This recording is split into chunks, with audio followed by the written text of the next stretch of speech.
అటువంటి గవర్నర్ గారు ఉపన్యాసం చేస్తున్నప్పుడు నిన్న జరిగిన సంఘటన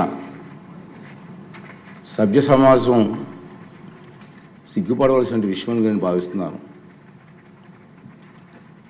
నిన్న జరిగిన సంఘటన మీరు కళ్ళారా చూశారు, మీరు అందరూ కూడా, మీరే కాదు ప్రజలందరూ చూశారు. ఒక ముఖ్యమంత్రిగా పనిచేసిన వ్యక్తి, ఒక పార్టీకి అధ్యక్షుడిగా ఉన్న వ్యక్తి, పార్లమెంటు మెంబర్గా కూడా పనిచేసిన వ్యక్తి సభ్యత మర్చిపోయి ఆ విధంగా ప్రవర్తిస్తే కనీసం కూర్చొని చూస్తూ నవ్వుకుంటున్నాడు తప్పించి వాళ్ళ సభ్యుల్ని కంట్రోల్ చేసే పరిస్థితి ఎక్కడ కనిపించదండి మనకి. పైగా ఎంకరేజ్ చేస్తాడండి. ఇది సాంప్రదాయం అండి. ఇది సాంప్రదాయం అంటారా? సాంప్రదాయం ఏంటండి? ఇది ఒక ఉన్నతమైన వ్యక్తిని అగౌరవపరిచే విధంగా ప్లే కార్డ్స్ పట్టుకొని రావడం,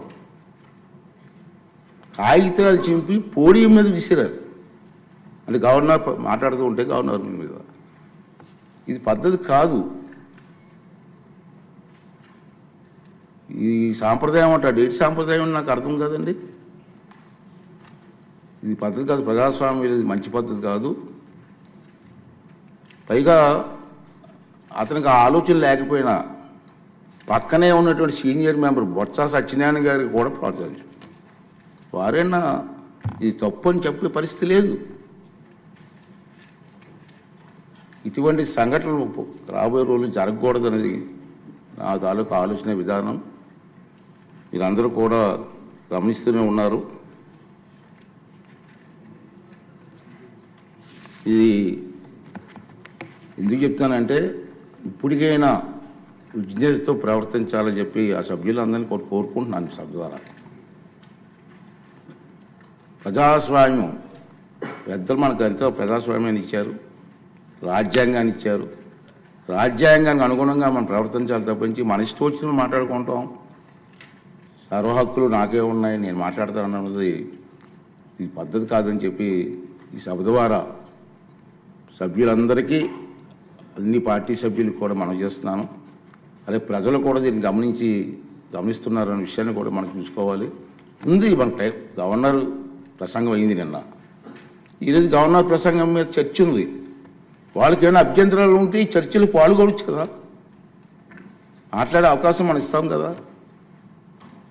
ఈ రోజంతా మాట్లాడవచ్చు. మీరు హౌస్కి వచ్చి మీరు మాట్లాడకుండా మీ ఇష్టం వచ్చినట్టు ఈ విధంగా ప్రవర్తించడాన్ని అందరం కూడా ఖండించవలసిన అవసరం ఉంది. ఇటువంటి సంఘటనలు రాబోయే రోజుల్లో జరగకూడదు అనేది నా తాలూకు అభిమతం. ఈ రెండు విషయాలు మీ ముందుకు చెప్పాలని నేను అవసరం ఉంది. ఇటువంటి సంఘటనలు రాబోయే రోజుల్లో జరగకూడదు అనేది నా తాలూకు అభిమతం. ఈ రెండు విషయాలు మీ ముందుకు చెప్పాలని నేను ఈ మాట్లాడుతానని చెప్పి మనం చేస్తూ, మరి ఇప్పుడు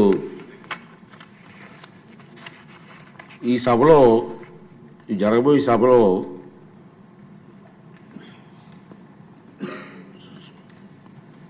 ప్యానల్ సభ్యులుగా మండల్ బుద్ధప్రసాద్ గారు, వరదరాజుల రెడ్డి గారు, జ్యోతుల నెహ్రూ గారు, కోళ్ళ లలిత్ కుమార్ గారు, దాసరి సుధ గారు, విష్ణు కుమార్ రాజు గారు, వీరిని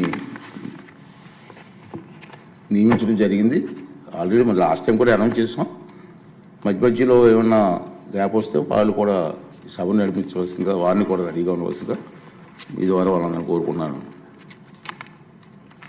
ఏజెండాలో పేర్కొన్న మొదటి పత్రం సభ సమక్షంలో ఉంచినట్లుగా భావించవలను. ఉభయ సభలో సభ్యులను ఉద్దేశించి 24 ఫిబ్రవరి 25 గవర్నర్ గారు చేసిన ప్రసంగాన్ని ప్రతిని సెక్రటరీ జనరల్ సభ సమక్షంలో ఉంచుతారు. గౌరవ